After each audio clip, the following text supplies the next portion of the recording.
ဒီမိကုန်းလေးကတော့38ဖြာမင်္ဂလာထဲမှာပူဇာစပူဇာနေရနဲ့ဂါရောစနိဝတောစ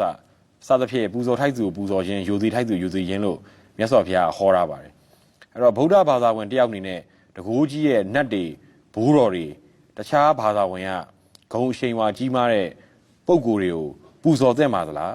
အဲ့လိုပူဇော်ပါကလည်းတရဏဂုံပြတ်စီပါသလားသူကပူဇာစပူဇနေယနံလို့ဆိုတဲ့အထိပ္ပယ်ကသူကအဓိကသီလနဲ့ကိုချင်းတရားကိုဥတည်ပြောတဲ့ဟာတွေတင်ပါဗျာယာရုကြီးလို့ပူဇော်တာတို့ဝေကြီးချမ်းသာလို့ပူဇော်တာဒါလုံးများဖို့မဆိုလို့တင်ပါဗျာလူအတိုင်းဝိုင်းထဲမှာကိုချင်းသီလကောင်းတဲ့ပုဂ္ဂိုလ်တွေတင်ပါဗျာကိုချင်းသီလကောင်းတဲ့ပုဂ္ဂိုလ်တွေတဏီသားသမီးတွေနဲ့ပြောမှဆိုရင်မိဘခြေဆုရှိတယ်ဟုတ်ပါဗျာခြေဆုရှိတာခေါင်းကလူပြည်ကိုလာခွင့်ပြုတဲ့ခြေဆုပဲဟုတ်ပါဗျာကိုကျွေးပွေးဆောင်းဆောင်းရတဲ့ခြေဆုအဲကြောင့်ပူဇော်လိုက်တယ်ဟုတ်ပါဗျာကိုချင်းသီလကောင်းတဲ့ပုဂ္ဂိုလ်တွေပူဇော်လိုက်တယ်ကိုချင်းသီလနဲ့ပူဇော်တာအဲ့ဒီလိုဟာမျိုးကိုဆုံးလို့တယ်ခုနနတ်တွေတို့ဘိုးတော်တွေတို့ဘာလို့ဆိုတာသူကသူတကိုးကြီးချင်းကြီးမကြီးချင်းနေသူတို့ကပူဇော်လိုက်တယ်ဆိုတဲ့အထက်မှာမပါဘူးသူတို့အနေနဲ့တကိုးကြီးပြီးတော့သူတို့ကိုယ်တိုင်ရောကိုချင်းသီလကောင်းနေရောပူဇော်သင့်ပါလားရှင်ဗျာအဲ့ဒါလည်းသူကသူတကိုးကြီးတာသူကသူဟိုရင်ဖြစ်တာပူဇော်လိုက်တဲ့အထက်မှာတော့သူတို့မပါဘူးတင်ပါဗျာအဲဆိုလူတွေနဲ့ဆက်ဆက်ပြီးကိုချင်းတရားကောင်းတဲ့ပုဂ္ဂိုလ်မျိုးတွေကိုသာအဓိကထားတာဟုတ်သီလကိုပူဇော်တယ်တမာတိကိုပူဇော်တယ်ပညာကိုပူဇော်တယ်မြတ်စွာဘုရားကိုပူဇော်တယ်ဆိုတာကြည့်ပါလားခုံတော်တွေနဲ့ဓာတ်တွေရှိလို့ပူဇော်တာလေမှန်ပါဗျာပုဂ္ဂိုလ်အနေနဲ့ပူဇော်တာမဟုတ်မှန်ပါဗျာ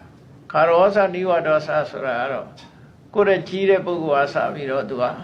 မမနာမထားပဲဟို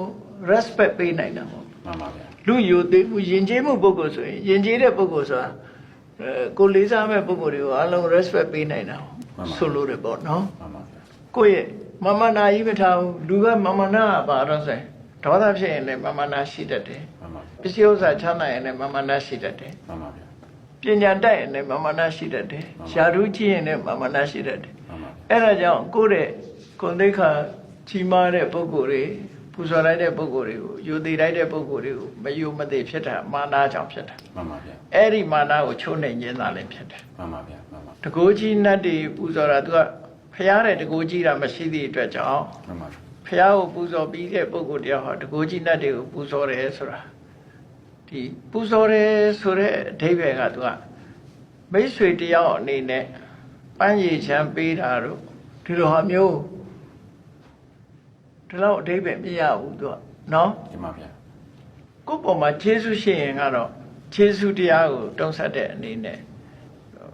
ပူဇော်တယ်ဆိုတဲ့အဓိပ္ပာယ်ကသူကဒီရှ िख ိုးဝါချခြင်းနဲ့အဓိပ္ပာယ်မဟုတ်ဘူးသူပစ္စည်းပေးတာလေပူဇော်တယ်လို့ခေါ်တာမှန်ပါရှ िख ိုးတိုက်တယ်ဆိုတဲ့ပုဂ္ဂိုလ်တွေကြတော့ကိုယ့်ရဲ့သီလအသက်တိတ်ခါကောင်းဝါချီးတဲ့ပုဂ္ဂိုလ်တွေကိုဆွတ်လို့တယ်သူကချီးတဲ့ပုဂ္ဂိုလ်ကငယ်တဲ့လူကိုရှ िख ိုးတယ်ဆိုတာသီလနဲ့ရှ िख ိုးတာမှန်ပါဗျာမှန်ပါချီးတဲ့လူကိုငယ်တဲ့လူကရှ िख ိုးတယ်ဒါသဘာဝရှ िख ိုးတာမှန်ပါဗျာသူ့ရဲ့အသက်ကြီးမှုကိုအကြောင်းပြုပြီးရှ िख ိုးတာမှန်ပါဘယ်သူပဲဖြစ်ဖြစ်ဘိုးတော်ပဲဖြစ်ဖြစ်ဘွားတော်ပဲဖြစ်ဖြစ်ကိုယ်ပေါ်လဲကျေးဇူးရှိတယ်သူ့ရဲ့ဂုဏ်သိက္ခာတွေလည်းရှိတယ်ဆိုရင်တော့လူလိုပူဇော်တာလေးစားတာတော့ဟိုလိုကိုးကွယ်တာမဟုတ်ရင်တော့မမှားပါဘူးဒါတော့mutual respect ဆိုတာရှိတာပေါ့နော်အဲ့တော့တရဏဂုံဖြစ်ပါစေလားဆိုသူတို့ကိုဖះနဲ့တန်းတူထားလိုက်ပြီးဖះကိုးကွယ်တယ်လို့ကိုးကွယ်ရင်တော့ဖះမှတပါကိုကရည်ရွယ်ထားတာမြတ်စွာဘုရားသီတာလည်းကိုးကွယ်ရတရားသီတာလည်းကိုးကွယ်ရသံဃာသီတာလည်းကိုးကွယ်ရဆိုပြီးသူတို့ကိုဘုရားနဲ့တရားနဲ့လို့စိတ်ထဲကထည့်မယ်ဆိုရင်တော့တရဏဂုံဟာပေါ့ပြတ်သွားတယ်ပေါ့ပြတ်တယ်ဆိုတော့ကိုယ်စိတ်ထဲမှာနေမဲ့ဒီစိတ်ဓာတ်ချင်းကမတူတော့ဘူးလေမှန်ပါဗျာမှန်ပါဗျာ